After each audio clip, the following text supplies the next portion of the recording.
ನಿಮ್ಮ ಹಳೆಯ ಚಿನ್ನದ ಒಡವೆನ ಅಧಿಕ ಬೆಲೆಗೆ ಮಾರಬೇಕೆ? ಆಟಿಕಾಗೆ ಕಾಲ್ ಮಾಡಿ 8880 ಅಟ್ಟಿಕಾ ಗೋಲ್ಡ್ ಕಂಪನಿ. ಇವತ್ತು ತಾವೆಲ್ಲ ನರಗುಂದಿ ಮತಕ್ಷೇತ್ರದಿಂದ ನಾವೆಲ್ಲ ವಿಜಯಾನಂದ ಕಾಶ್ಯಪ್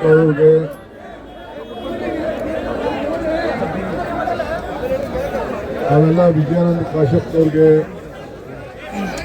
ಮಂತ್ರಿ ಮಾಡಬೇಕು ಅಂತೇಳಿ ತಾವೆಲ್ಲ ಬಂದಿದ್ದೀರಿ. ಖಂಡಿತ ಬಹಳ ಸಂತೋಷ. ನಾನು ನನ್ನ ಪಕ್ಷ ಯಾರು ಡೆಲಿಗೇಷನ್ ಕರ್ಕೊಂಡು ಬಂದು ಒತ್ತಡ ಹಾಕಬಾರದು ಅಂತೇಳಿ ನಾವು ಮನವಿಯನ್ನ ಮಾಡಿದ್ದೇವೆ. ಎಲ್ಲರಿಗೂ ಆಸೆ ಇರ್ತದೆ. ಮೊದಲನೇ ಸತಿ ಗೆದ್ದವರಿಂದ ಹಿಡಿದು 8-9 ಸತಿ ಗೆದ್ದವ್ರಿಗೂ ಕೂಡ ಎಲ್ಲರಿಗೂ ಕೂಡ ಮಂತ್ರಿ ಆಗಬೇಕು ಅಂತ ಆಸೆ ಇರ್ತದೆ. ವಿಧಾನ ಪರಿಷತ್ನವ್ರಿಗೂ ಕೂಡ ಆಸೆ ಇರ್ತದೆ. ಆದರೆ ತಾವೆಲ್ಲ ನಮ್ಮ ವರಿಷ್ಠರು ಅವ್ರದೇ ಆದಂತ ಒಂದು ನಿಯಮವನ್ನು ನಾವು ಪಾಲನೆ ಮಾಡಬೇಕಾಗ್ತದೆ.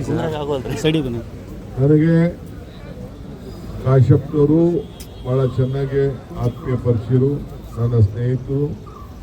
ಅವರ ತಂದೆ ಕೂಡ ನನ್ನ ಜೊತೆಯಲ್ಲಿ ಶಾಸಕರಾಗಿದ್ದರು, ಮಂತ್ರಿ ಆಗಿದ್ದರು. ಅವ್ರ ತಾಯಿ ಕೂಡ ಶಾಸಕರಾಗಿದ್ದರು. ನಾನು ಕೂಡ ಬಂದು ಎಲೆಕ್ಷನ್ ಮಾಡಿದ್ದೇನೆ. ಸೊ ಎಲ್ಲ ಕೂಡ ನನಗೆ ಅರಿವಿದೆ.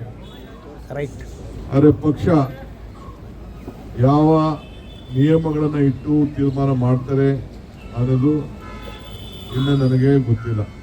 ನಮ್ಮ ಕಾಂಗ್ರೆಸ್ ಪಕ್ಷ ಯಾವತ್ತೂ ಕೂಡ ನಮ್ಮ ವರಿಷ್ಠರು ಎಲ್ಲರನ್ನು ಕೂಡ ಒಟ್ಟಿಗೆ ತೆಗೆದುಕೊಂಡು ಹೋಗುವಂಥ ಕೆಲಸ ಮಾಡ್ತಾರೆ. ಕೆಲವರು 7ನೇ ಸತಿ, ಕೆಲವರು 6ನೇ ಸತಿ, ಕೆಲವರು 5ನೇ ಸತಿ, 4, 3, 2, 1 ಈ ರೀತಿ ಎಲ್ಲ ಕೂಡ ಆಯ್ಕೆ ಆಗಿದ್ದಾರೆ. ಆದರೆ ಕಾಶ್ಯಪ್ನವರ ಜನಪ್ರಿಯತೆ, ಹೋರಾಟ, ಪಾದಯಾತ್ರೆ, ಸಮಾಜದ ಸಂಘಟನೆ, ಎಲ್ಲ ಕಾರ್ಯಕರ್ತ ಒಟ್ಟಿಗೆ ತೆಗೆದುಕೊಂಡು ಹೋಗುವಂಥದ್ದು ಎಲ್ಲ ಇದೆ. ಸೊ ಅವರು ಕೂಡ ಇವತ್ತು ವೀರಶೈವ ಸಂಸ್ಥೆಯ ಲಿಂಗಾಯತ ಅಭಿವೃದ್ಧಿ ನಿಗಮದ ಜವಾಬ್ದಾರಿ ತೆಗೆದುಕೊಂಡು ಇನ್ನ ಬೇರೆ ಕೊಡ್ಬೋದಾಯ್ತು. ಅದನ್ನ ಸಮಾಜದ ಋಣ ತೀರಿಸಬೇಕು ಅಂತೇಳಿ ಅವರು ಅದನ್ನು ತೆಗೆದುಕೊಂಡು ಅವರ ಜನಸೇವೆಯನ್ನು ಕೂಡ ಮಾಡಿಕೊಂಡು ಅವರು ಬರ್ತಾ ಇದ್ದಾರೆ. ಯುವಕರಿದ್ದಾರೆ. ನಿಮ್ಮ ಏನು ಭಾವನೆ ಇದೆ ಆ ಭಾವನೆಯನ್ನ ಖಂಡಿತ ನಾನು ವರಿಷ್ಠರಿಗೆ ನಾನು ತಿಳಿಸ್ತೇನೆ. ಮುಂದಕ್ಕೆ ನಮ್ಮ ಗುರಿ 28ಕ್ಕೆ ನಮ್ಮ ಗುರಿ. ಸೊ ಅದಕ್ಕೆ ನೀವೆಲ್ಲ ಸೇರಿ ಕೆಲಸ ಮಾಡಬೇಕಾಗ್ತದೆ.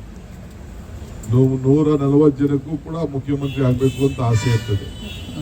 ಹಾಗೆ ಒಬ್ಬರೇ ಅಲ್ವೇ, ಒಂದೇ ಸ್ಥಾನ, 33 ಸ್ಥಾನದಲ್ಲಿ ಎಲ್ಲರೂ ಕೂಡ ಜಾತಿ, ಜಿಲ್ಲೆ ಎಲ್ಲ ಕೂಡ ಲೆಕ್ಕಾಚಾರ ಇರ್ತದೆ.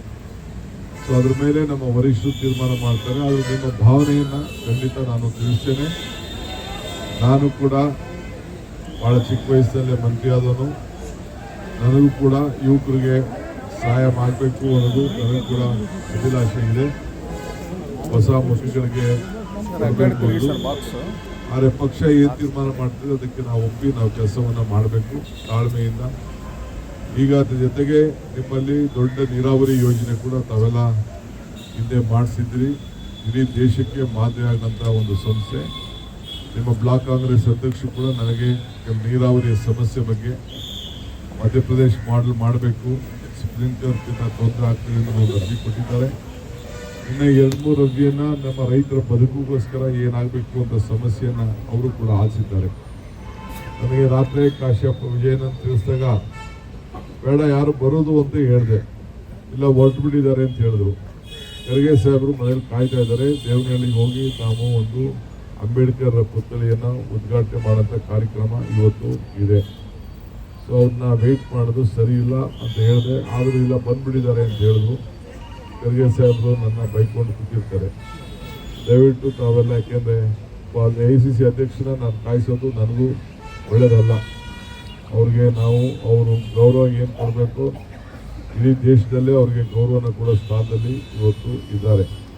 ಸೊ ಸೊ ಅದರಿಂದ ನಾನು ನಿಮ್ಮ ಭಾವನೆಯನ್ನು ಅರ್ಥಕೊಂಡು ನಾನು ಮಧ್ಯದಲ್ಲಿ ಬಂದು ನಿಮ್ಮನ್ನೆಲ್ಲ ಭೇಟಿ ಮಾಡಿ ಹೋಗ್ತಾ ಇದ್ದೇನೆ. ಕಾಶ್ಯಪ್ ಹತ್ರ ನಾನು ಮಾತಾಡಿದ್ದೇನೆ, ನಿಮ್ಮ ಲೀಡರ್ಸ್ ಹತ್ರ ಮಾತಾಡಿದ್ದೇನೆ.